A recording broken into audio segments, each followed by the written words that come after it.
Welcome to Nuked Radio. This is episode 57. Today is Thursday, September the 13th, 2012. I am your host, Christina Consolo, and with me today is Jules. Hi, Jules. Hi, Christina. How are you? Pretty good. Following Tuesday's show where we read the list of all the breakdowns that had happened in the past month at nuke plants. Yeah.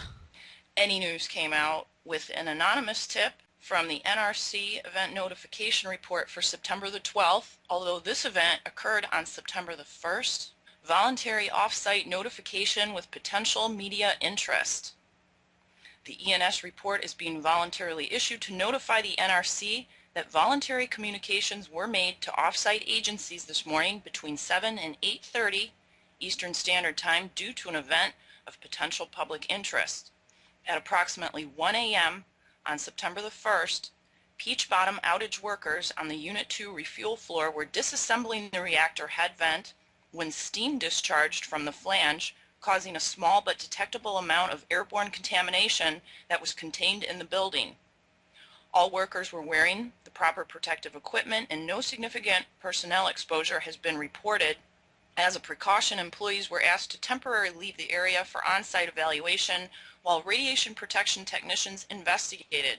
Approximately 50 workers were impacted by the radiological airborne event at Peach Bottom and had to stay over shift for radiological monitoring. In accordance with station radiological procedures, affected personnel are being monitored and as required, bioassay is being conducted. Radiation monitors in the reactor building initially detected the airborne contamination, but all have returned to normal levels. This event resulted in no significant impact to the health and safety of our workers or the public. The station made voluntary notifications to the NRC senior resident, the State Bureau of Radiation Protection, and state and local stakeholders. I mean, just when you think, what else could possibly go wrong after that list we read? And boy, did I get a lot of emails about that. Yeah, it was pretty extensive. I mean, people are freaking out, and they should be. I mean, a lot of these things are happening, too, at the same plants over and over again. You know, Palisades and TMI and Surrey and 9 Mile Point and a couple good headlines on Any News today. We'll get to those in a moment. I wanted to revisit, though, what we were talking about on Tuesday before our Skype got nuked. Jules' husband was able to confirm that we did get hacked right before the end of the show, and it just so happened to occur when we were talking about the 9 trillion missing in comparison to the 2.3 trillion that was announced the day before 9/11. And I couldn't remember if it was 6 trillion or 9 trillion. It's 9 trillion. Surprise. Yeah, unbelievable. And, you know, it's really, really, really surprising that there isn't more news about this, but they have been talking about it in Congress. In fact, we're going to play a clip for you, and you're going to be hearing Representative Alan Grayson, who asks the Federal Reserve Inspector General about the trillions of dollars lent or spent by the Federal Reserve and where it went to, and the trillions of off-balance sheet obligations. The woman that's going to be speaking is Inspector General Elizabeth Coleman, who responds that her office does not know and isn't tracking where the money is. This was posted December 11th of 2010. And Ron Paul has spoken about this more recently, but we're going to go ahead and play the clip. Thank you very much, Mr. Chairman. Inspector Coleman, you're the Inspector General for the Federal Reserve, right? Okay. That's correct. Have you done any investigations concerning the Federal Reserve's role in deciding not to save Lehman Brothers, which led to shockwaves that went through the entire financial system?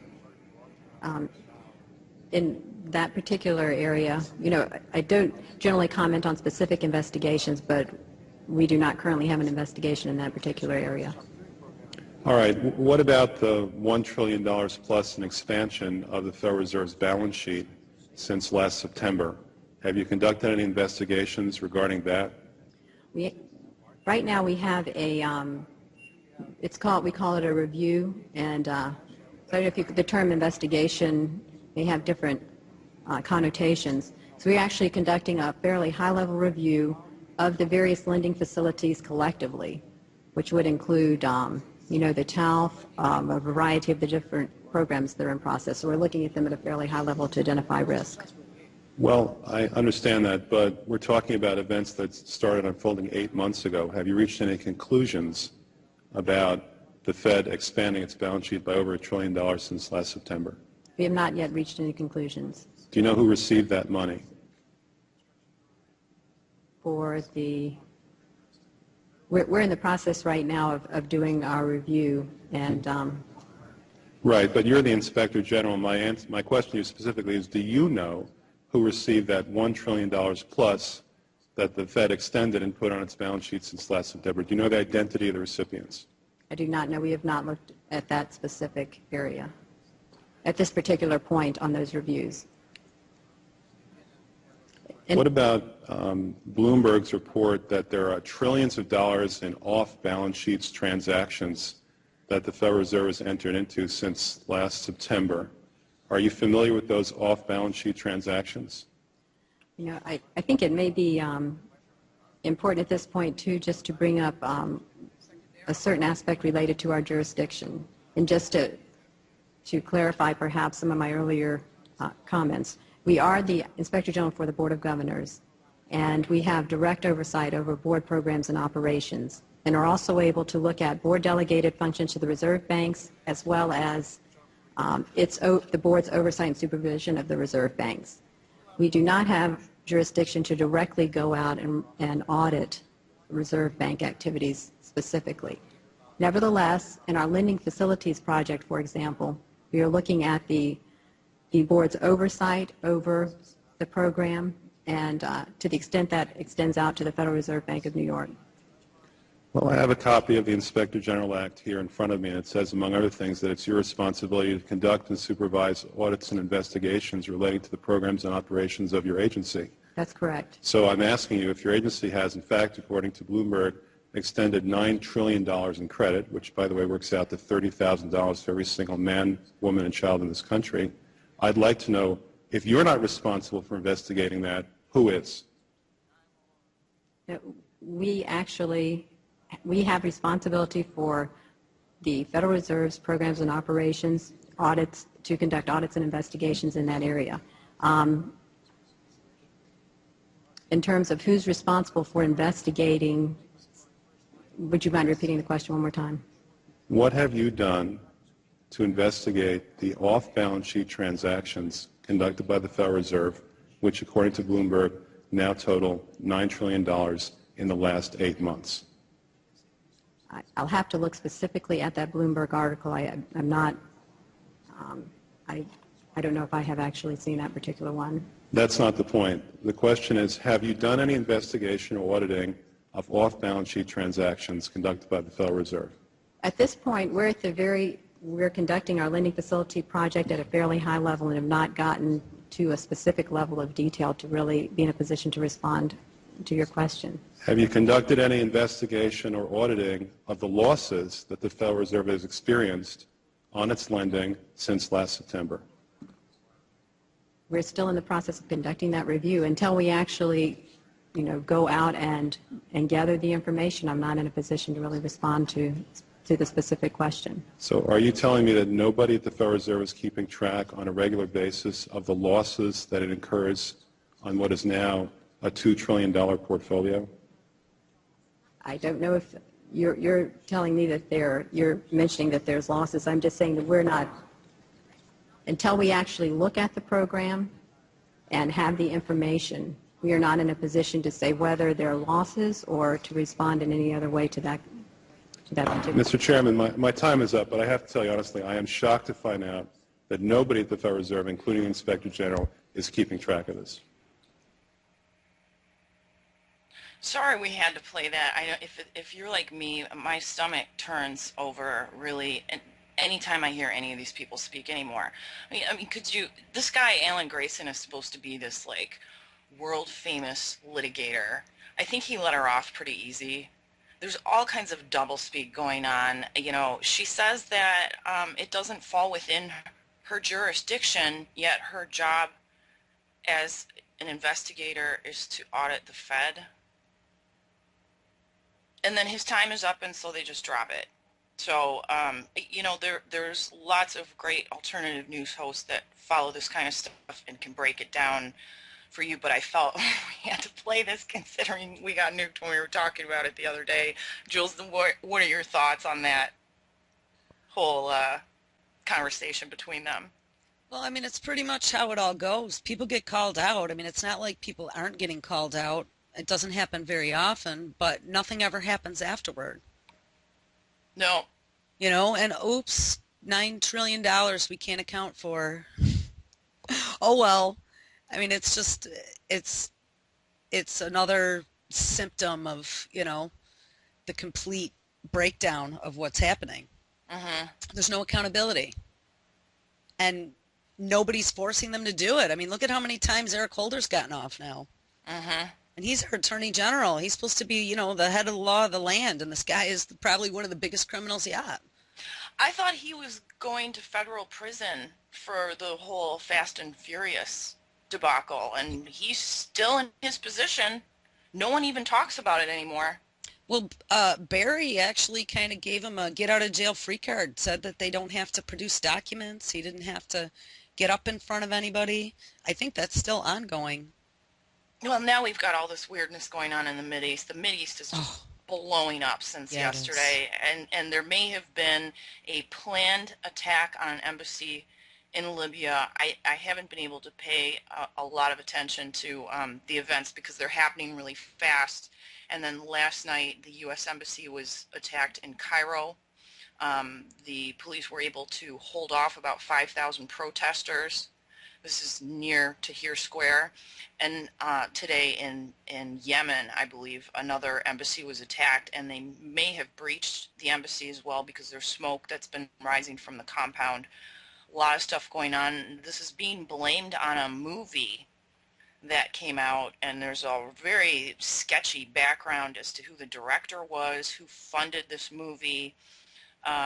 There's a couple of good forums, and some people are posting about it on Facebook. I was hoping to get someone on to talk about that a little later in the show, but I don't think we're going to have time because there's so many other things to talk about. And someone who keeps coming up, I keep coming across this guy's research, I keep coming across his name, and I haven't been able to really sit down and learn about who he is, and now that I have, I'm so intrigued that I'm going to go out and buy his book, Behold a Pale Horse, probably this weekend, and read it. His name is Bill Cooper, and he was an American conspiracy theorist, radio broadcaster, and an author best known for his 1991 book, Behold a Pale Horse, in which he claimed global conspiracies, some involving aliens, although he deviated from that later on in his career. He was killed in a shootout with federal agencies a few weeks after 9/11 happened, but the interesting thing is he actually predicted 9/11 and predicted it would be blamed on Osama bin Laden a few months beforehand. And Jules, I'm going to just read his quick bio, and then if we could play that clip. Sure. Michael Barkan characterized Behold a Pale Horse as among the most complex super conspiracy theories and also among the most influential, being much read in militia circles as well as widely sold in mainstream bookstores. According to Cooper, he served in the U.S. Air Force. I believe he was Naval Intelligence and was discharged in 1975. He caused a sensation in ufology circles when he, in 1988, claimed to have seen secret documents while in the U.S. Navy that referred to government knowledge and involvement with extraterrestrials, which I believe later on he went to say he thought might have been planted. Cooper linked the Illuminati with his beliefs that extraterrestrials were secretly involved with the U.S. government, but later rejected these claims. According to Cooper, Dwight D. Eisenhower negotiated a treaty with ETs in 1954 and established an inner circle of Illuminati to manage relations with the aliens and keep their presence secret from the general public. He figured out later that he might have been led astray and trying to divert his attention from all of these secret societies that he began to delve into. It was him and another group of researchers. He actually put out a 42-hour radio series detailing like every secret society in America and who all the people were that were involved in these societies and how it tied into our government and the shadow government. Some really crazy stuff. He wrote of the Illuminati as a secret international organization controlled by the Bilderberg Group that conspired with other individual organizations such as the Knights of Columbus, the Masons, Skull and Bones, whose ultimate goal was the establishment of a new world order. According to Cooper, the Illuminati conspirators not only invented alien threats for their own gain, but actively conspired to take over the world. Cooper believed that James Forrestal's fatal fall from a window on the 16th floor of Bethesda Hospital was connected to the alleged secret committee, Majestic 12, and that Jason Advisory Group scientists reported to an elite group of a trilateral commission and Council on Foreign Relations executive committee members who were high-ranking members of the Illuminati. He claimed the documents and the protocols of Zion was actually an Illuminati work and instructed readers to substitute the word Scion for Zion. As Cooper moved away from the UFOlogy community in the late 1990s and towards the militia and anti-government group subculture, he became convinced he'd been personally targeted by President Bill Clinton as well as the IRS. In July of 1998, he was charged with tax evasion and an arrest warrant was issued but not executed, resulting in him being named a major fugitive by the U.S. Marshal Service in 2000. And I did come across something where Bill Clinton had called him the most dangerous radio talk show host in America. On November 5th of 2001, Cooper was fatally shot by a law enforcement officer at his Arizona home after confronting deputies trying to arrest him and shooting one of them in the head. Authorities said Cooper was carrying a handgun and fled when Apache County deputies identified themselves and tried to arrest Cooper on charges of aggravated assault with a deadly weapon and endangerment stemming from earlier disputes with local residents. Federal authorities reported that Cooper spent years trying to avoid a capture on a 1998 arrest warrant, and according to a spokesman for the U.S. Marshal Service, vowed that he would not be taken alive. When you go back, though, you listen to some of his lectures, I mean, everything that he was talking about way back then is everything that we're seeing happening now. A really great video is called The Legacy of Bill Cooper. It's a documentary on who he was. And one of the most interesting statements that I thought he ever made was that he felt the Illuminati used the Bible, in particular the book of Revelations, as a recipe or a roadmap for inducing fear in the population. So, Jules, if you're ready, go ahead and play that clip where he predicts 9/11. The first warrant was served on September 11th of 2001, but was postponed. It would not be until November of 2001 when the police would finally make an attempt to raid Cooper. Cooper's broadcasts at this time had already been looking into the federal government's compliance in the events of 9/11. One of the things that makes everybody wonder why Bill's life was snuffed out in 2001 was because in June of that year, Osama bin Laden, who was a relative unknown at that time, Bill had been following the news and found a lot of curiosities and went on the air predicting that there would be a major attack in the United States and that it would be blamed on Osama bin Laden, but he was literally the scapegoat that was being used, not truly behind the attacks.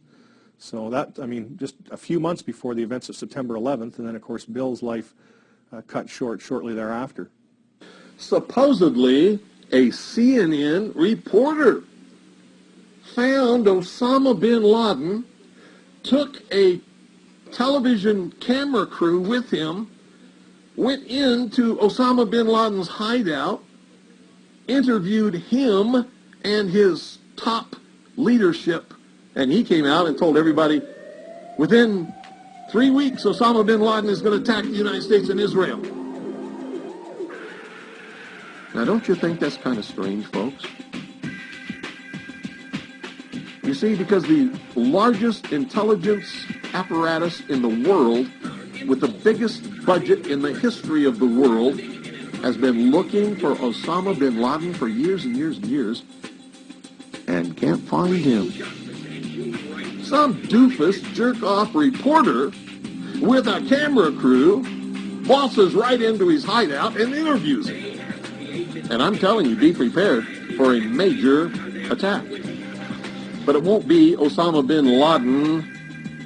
It will be those behind the New World Order.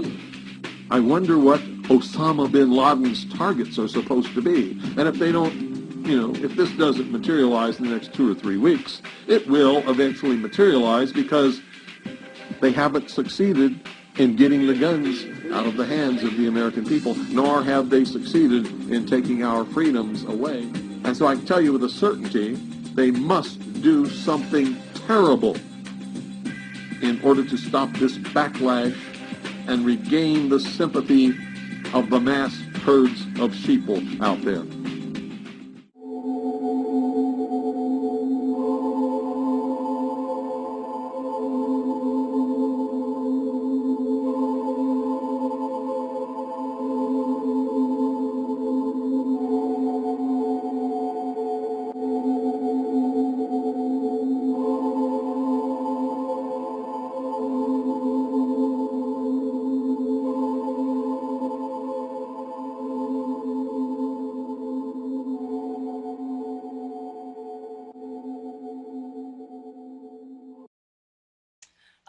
Another thing that I want to cover briefly is I got a lot of emails from people after Tuesday's show asking for more information about what we had briefly discussed, the documentary Architects and Engineers for 9/11 Truth, a further explanation of the mechanism that was used to take down the towers and whether or not it was like actual nukes or what happened there. There's a number of metallurgists, people who specialize in this. Some of them are PhDs that are interviewed in that movie. The best explanation that I found for understanding the use of thermite on 9/11 in layman's terms was actually posted on Rents.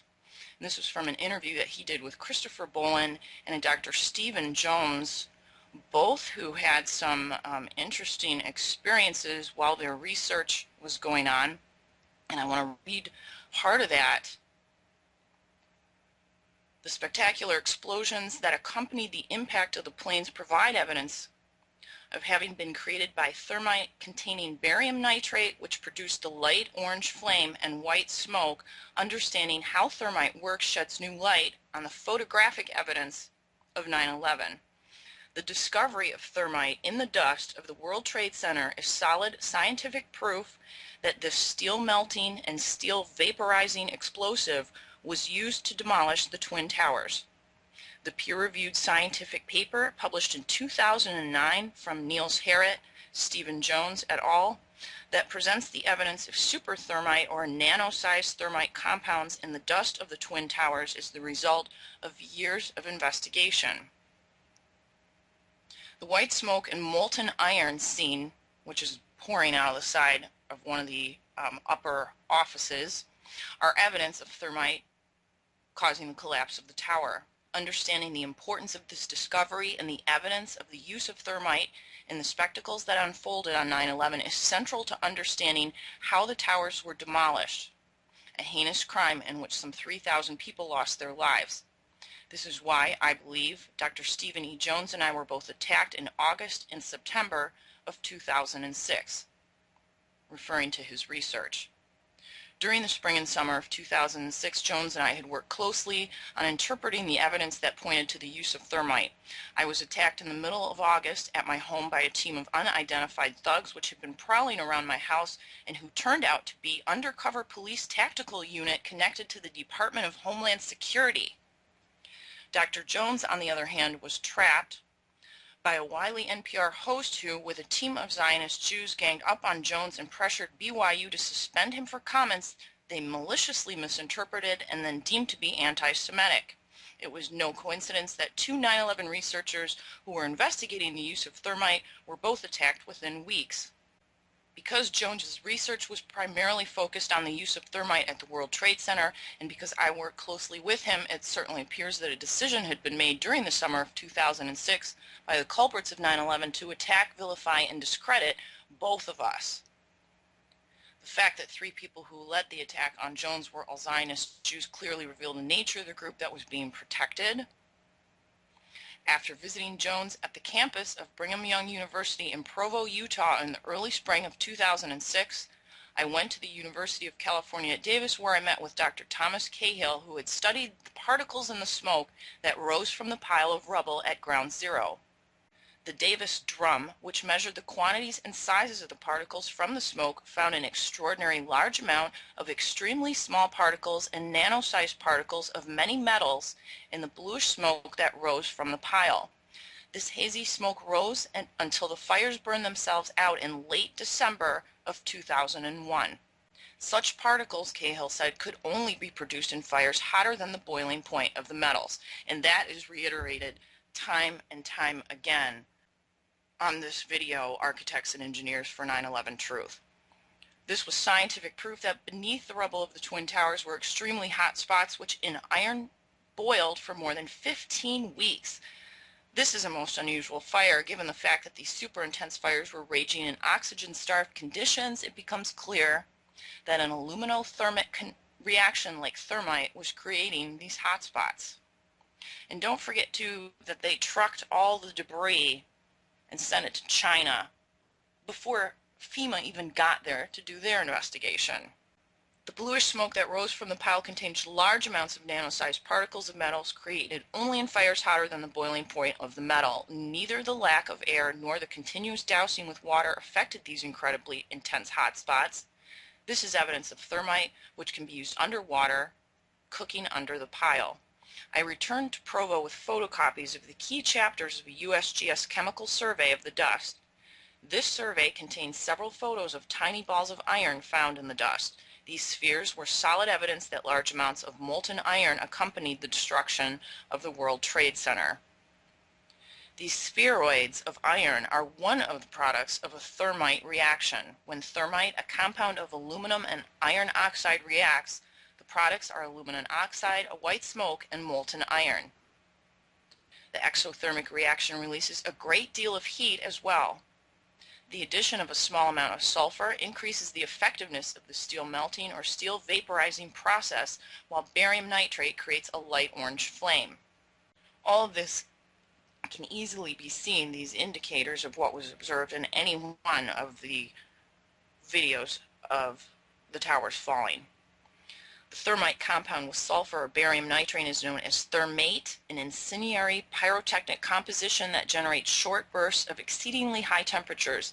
It should be noted that steel beams and columns were found to have been melted and vaporized in the remains of the three collapsed towers. The FEMA report about the collapsed Twin Towers noted the vaporized steel beams and said that the areas where this had occurred had showed signs of sulfidation. None of this could be explained, and the FEMA report presented evidence of steel that had been affected by thermate without using that word.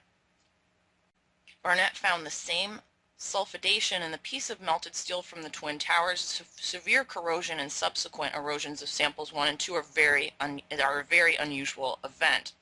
Barnett wrote, "No clear explanation for the source of the sulfur has been identified." I'll also link this under the video because there's a bunch of pictures showing the steel walls of the core columns that were 4 inches thick that are completely melted.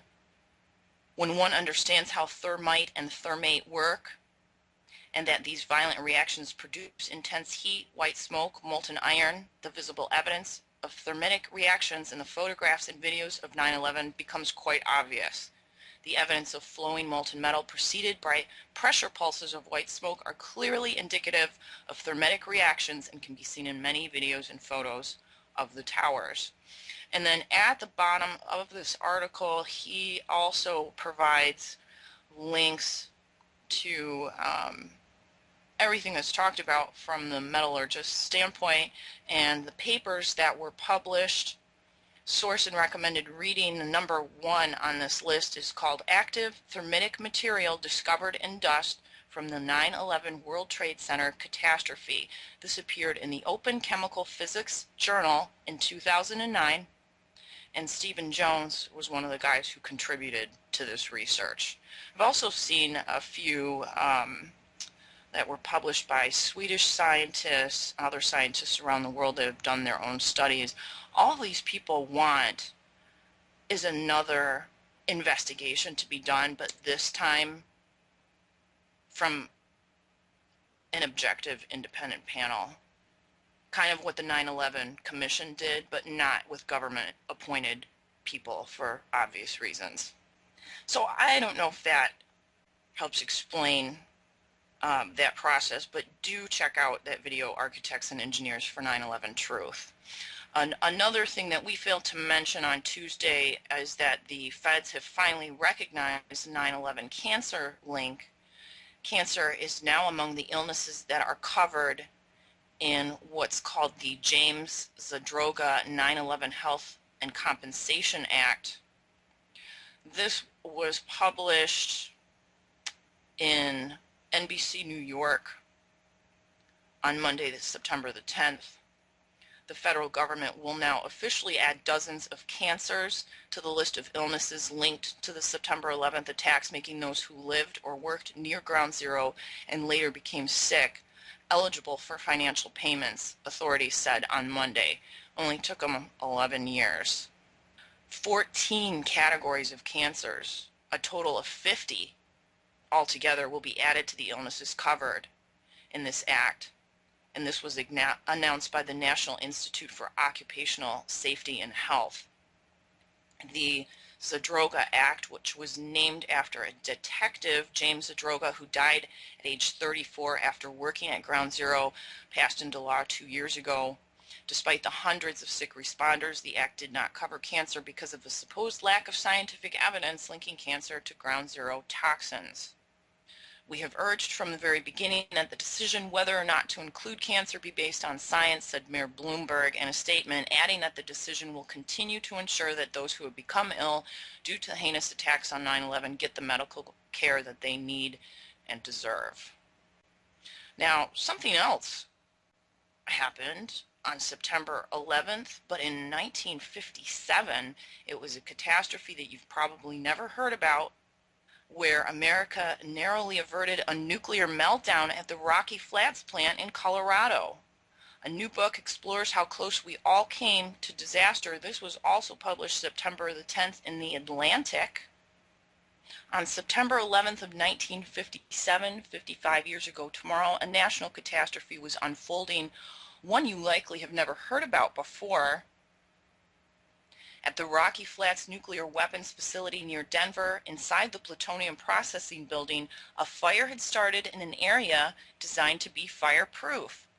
Soon it was roaring over, through, and around the carefully constricted plutonium as one Cold War era safety feature after another failed. The roof of the building itself were threatened, and plumes of radioactive smoke went straight up into Colorado's late summer night air, high into the air, if you believe the witnesses. For 13 hours on that night of the 11th and into the morning of the next day, the fire raged inside that building until firefighters put it out, with water which exposed themselves and perhaps the entire front range of Colorado to an even greater risk of radiation. When it was over, Energy Department officials and the Dow Chemical officials who ran the facility did not share the extent of the catastrophe or the radiation danger with local officials or the media. For years, no one really knew how bad it had been, what it meant for those exposed to the radiation, or how such a dangerous event could be prevented in the future. Here we are, learning about this 55 years later? For some, the story of Rocky Flats, one of the most disgraceful episodes in the annals of America's interaction with the atom, is ancient history. For others, it's a current event. For Kristen Iverson, it's a burden she lives with physically and psychologically every day of her life. Iverson is the author of a new book on the subject, Full Body Burden, Growing Up in the Nuclear Shadow of Rocky Flats, a striking tale of innocence in a time and a place of great danger. It's the story of an American family buying into the myth of nuclear safety, a story of an abuse of trust for which our government still hasn't fully atoned. We saw last March in Japan, after the devastating earthquake and tsunami, the ever-present danger of exposing the instruments of nuclear power and weaponry to the natural world. Just last week, the Defense Department launched the Operation Tomodachi Registry website, designed, in its words, to provide location-based radiation dose estimate reports for adults and children compromising the DoD-affiliated population on or near mainland Japan following the Great East Japan earthquake and tsunami of March 11, 2011. And we covered that Pentagon announcement last week. Some will choose to believe this, others won't, but no one should evaluate such claims in the absence of the context and perspective offered by the events of September 11, 1957. With that in mind, I conducted the following online interview with Iverson, and I will post a link under the video on YouTube and also in chat for you guys. Check it out. But so many things come to light years and years later, and you wonder how many years will it be before we really know the extent of the Fukushima disaster. And there are hundreds, if not thousands, of us trying to expedite that in every way possible. But when you consider there's still lies being told about Chernobyl, that was 25 years ago. This thing at Rocky Flats was buried for 55 years. The 9/11 responders don't even get the help they need for volunteering their time to rescue people out of the rubble of the World Trade Center. It takes 11 years for the feds to recognize that. How many of those responders have died in the meantime? More nuke news, and you could spend almost do an hour. You could almost do an hour-long show on any one of these headlines today on any news. New images of Unit 3 fuel pool shows debris near surface, possibly in danger of falling inside. TEPCO investigating the condition of steel members partially immersed in pool. And remember, those pools have salt water in them.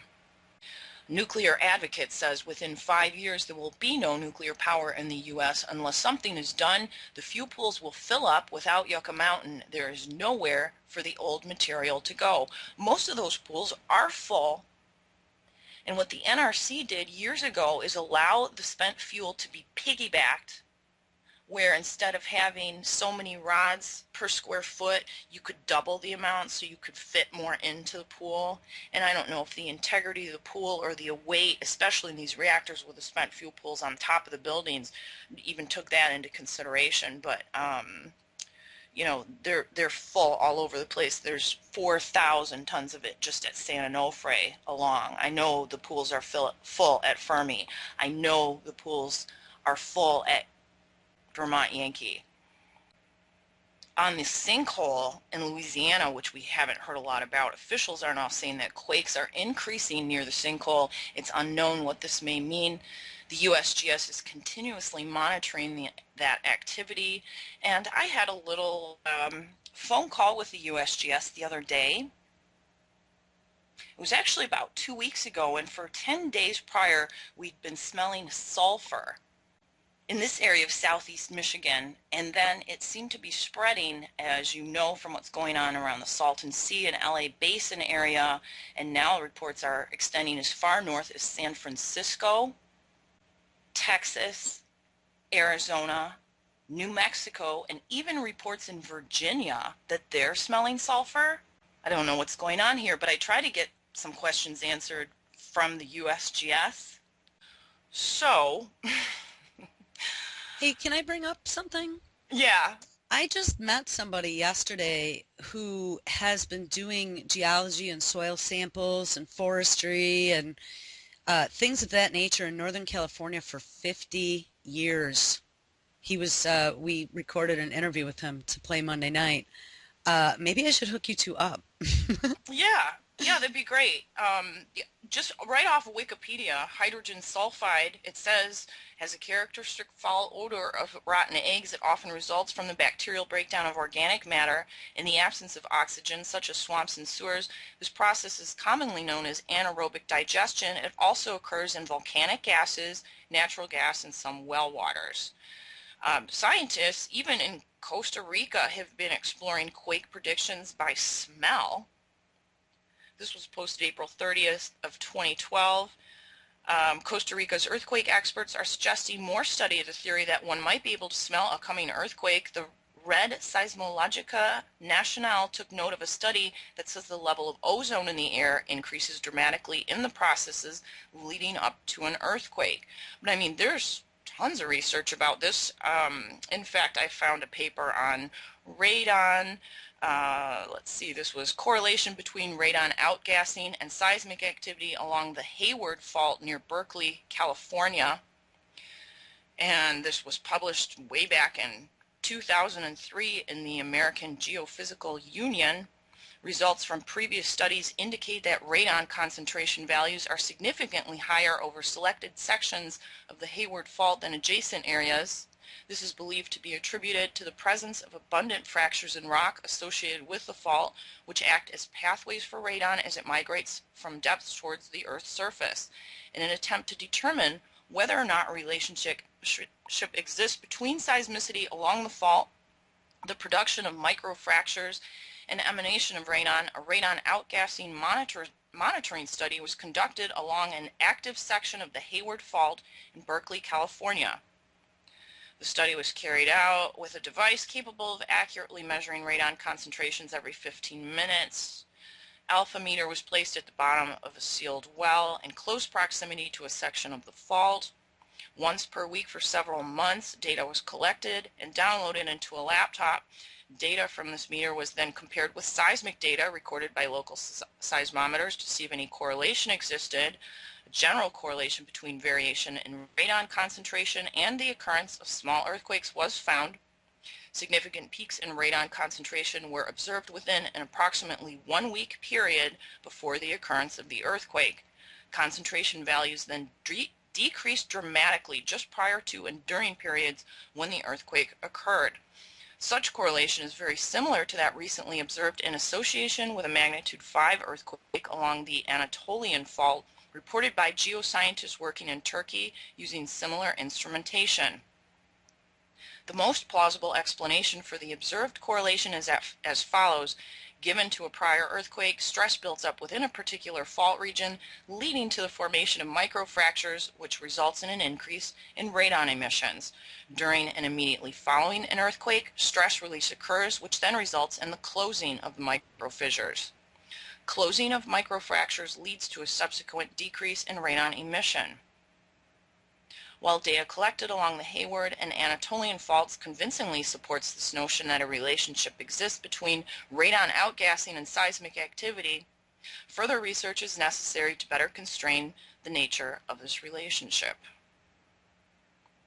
And you can find even more information about the other gases that are releases. Microcrack formation before earthquakes may release gases such as, besides radon, methane, nitrogen oxides, sulfur oxides, and hydrogen sulfide, some of which have been studied for use in short-term earthquake prediction. And it also says here that the high enough concentration could make animals fearful and panicky. We had talked about that and a possible correlation with electromagnetic fields. There's all kinds of papers though about this, and this has appeared in a magazine for earthquake prediction and outgassing. Let's see, Professor Gold and his colleagues have been working nonstop on outgassing hypothesis for a year now, and perhaps their most exciting conclusions concern the relationship between outgassing and earthquakes. A host of earthquake prediction tools have been suggested in the past decade. First, there's the clustering of small shocks before the main tremor. Then there's the concentration of radon 222 in the atmosphere above the earthquake zone, the rising and falling of water in wells, and also the appearance of abnormal quantities of bubbles in the well waters are indicative. This is from a paper that appeared in New Scientist June 29th of 1978.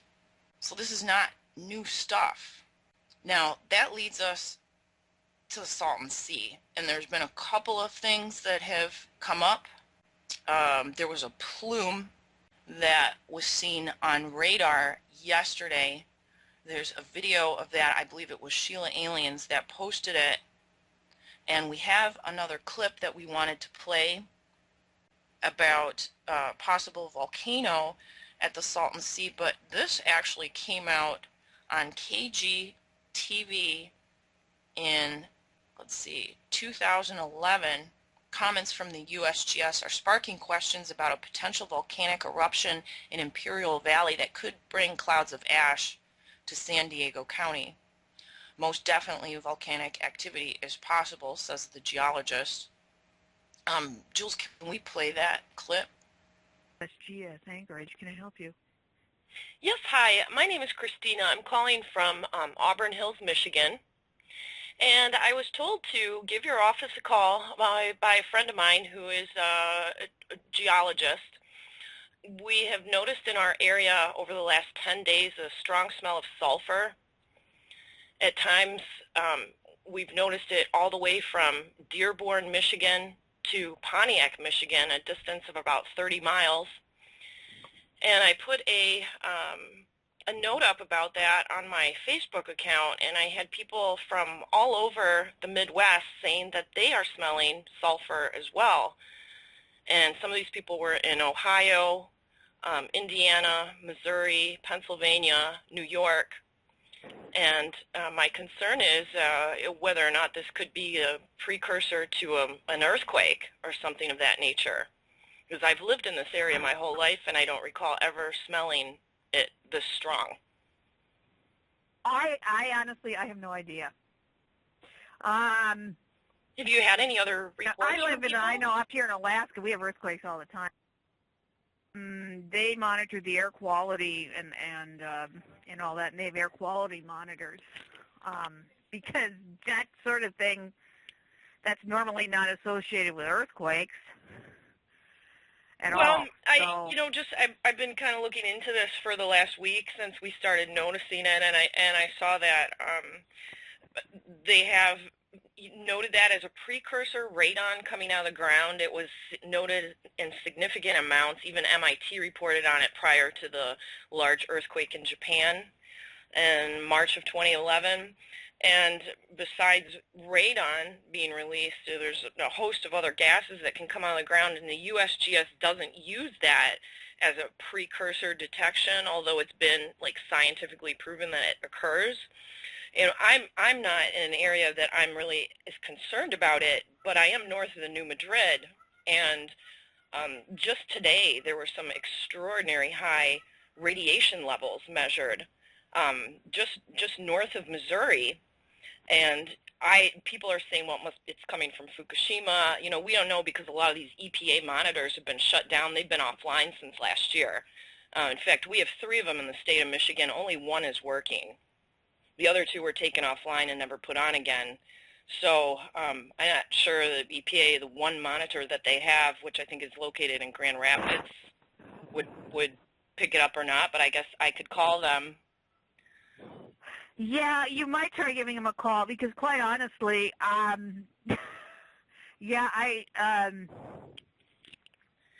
It's not so much the earthquake I'm worried about. It's nuke plants melting down after, you know. Yeah, and that's like Nuclear Regulatory Commission. We don't really, I mean, when it comes to that kind of thing afterwards, if you're worried about the safety of nuclear power plants, that's not us at all. I mean, that's within the bounds of the Nuclear Regulatory Agency. That's all we do is monitor the earthquakes. I mean, we don't get into that at all. That's just not our thing at all. Right. So Your suggestion would be call the EPA and tell them about it, Yeah, and then maybe call the you can NRC. call the, yeah, yeah. Well, that wasn't mine. Like I said, my boss is a geologist, okay? And he knows a lot about that kind of stuff, and that was his. Yeah, I can give you, like, the number for their regional office. Okay. Let's see, which is, there it is. It's in Chicago. They have a toll-free number, and the number is 800-621-84. The media keeps trying to blame the sulfur smell in the LA basin on dead fish. Considering, according to the USGS Volcano Hazards Program, the Salton Buttes, which are around the Salton Sea, and there's 5 of them, is a major West Coast volcano with a potential eruption hazard.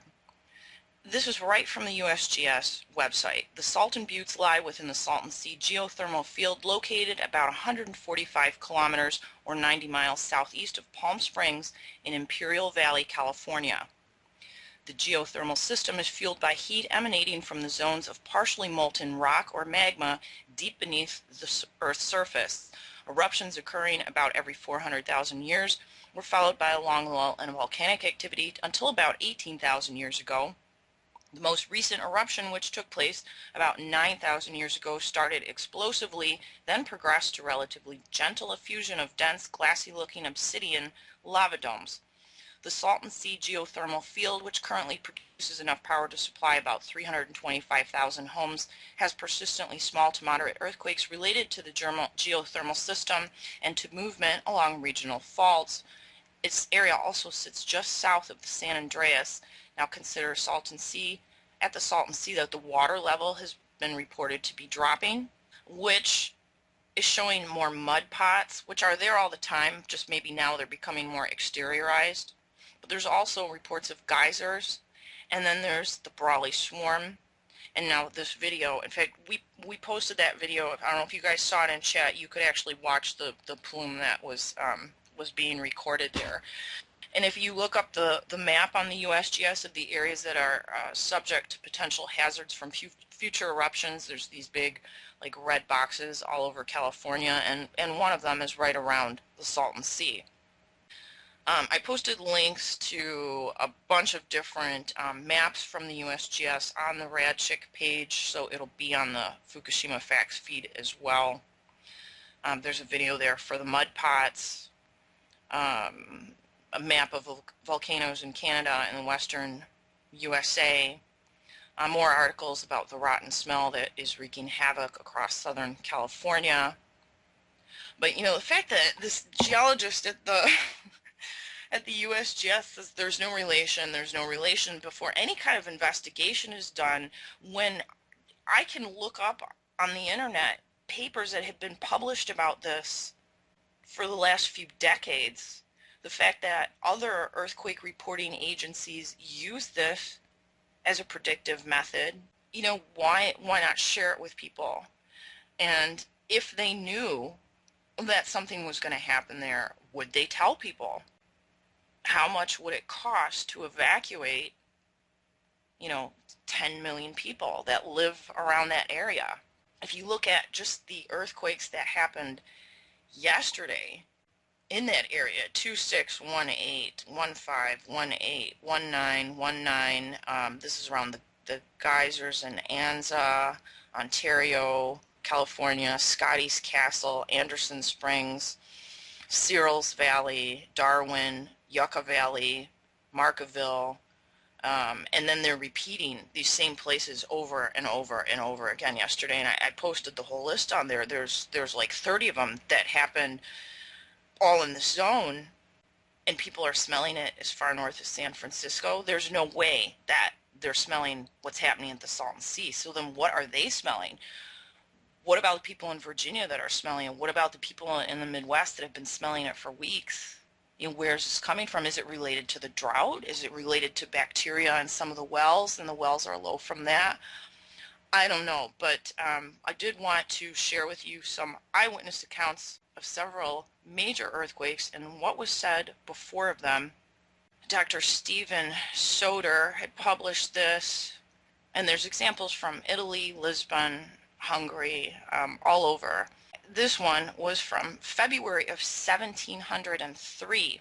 In Aquila and Norcia in Italy and in other places, the earth was here and there observed to split in cracks from which streamed the evil odors of sulfur and bitumen.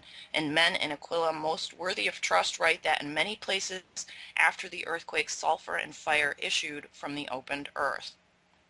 This was quoted by Gali in 1911. In Lisbon, November 1st of 1755, we began to hear a rumbling noise like that of carriages, which increased to such a degree as to equal the noise of the loudest cannon, and immediately we felt the first shock, which was succeeded by a second and a third, on which, as on the fourth, I saw several light flames of fire issuing from the sides of the mountain, resembling that which may be observed on the kindling of coal. I observed from one of the hills called the Fojo, near the beach of Andraga, that there was issued a great quality of smoke, very thick but not very black, which still increased with the fourth shock, and after continued to issue in a greater or lesser degree. Just as we heard the subterraneous rumblings, we observed it. It would burst forth at the Fojo, for the quality of smoke was always proportional to the subterranean noise. Look at those plumes on the radar. In Comoran, Hungary, from 1763, ruptures in the soil originated in thousands of places. From almost all of them, water and quicksand were emitted together with flames and stinking smoke. The river Danube began to rise, and the water appeared to be steaming as though boiling. It had a sulphurous smell. The majority of the ruptures occurred near the river bank, and from some of them flames emerged alternately with the sand and smoke. From Lima in 1828, water in the bay hissed as if a hot iron was immersed in it. Bubbles and dead fish rose to the surface, and the anchor chain of volage was partially fused while lying in the mud at the bottom. This was an anchor chain from a boat that got melted. In Owens Valley, California, March 26 of 1872, people living near Independence said that at every succeeding shock they could plainly see in 100 places at once, bursting forth from the rocks great sheets of flames for 30 or 40 feet in length, which would coil and lap about and then disappear. Immediately following the great shock, men whose judgment and veracity is beyond question, while sitting on the ground near an eclipse mine, saw sheets of flame on the rocky sides of the Inyo Mountains, but a half a mile distant. These flames, observed in several places, waved to and fro clear of the ground. Like vast torches, they continued, if only for a few minutes. Sonora, Mexico, in 1887. Another effect of the earthquake which terrified the inhabitants of these places was fire upon the mountains around the epicenter, and some situated in the territory of Arizona, among others the ridge of San Jose. Some of these, it said, continued in flames for many days. In Romania, 1940, a thick layer of translucent gas above the surface of the soil, flames in rhythm with the movements of the soil, and flashes like lightning from the floor to the summit of Mount Tampa, flames issuing from rocks which crumbled, with flashes also issuing from non-wooded mountainsides. San Francisco earthquake. New Madrid earthquake. All of them indicate violent gas emissions from the ground, gases that contain the poisonous hydrogen sulfide and gases that were frequently flammable. It is the earthquake for which most detailed reports exist, which show every type of anomaly that we have noted in other cases. Speaking of the San Francisco earthquake.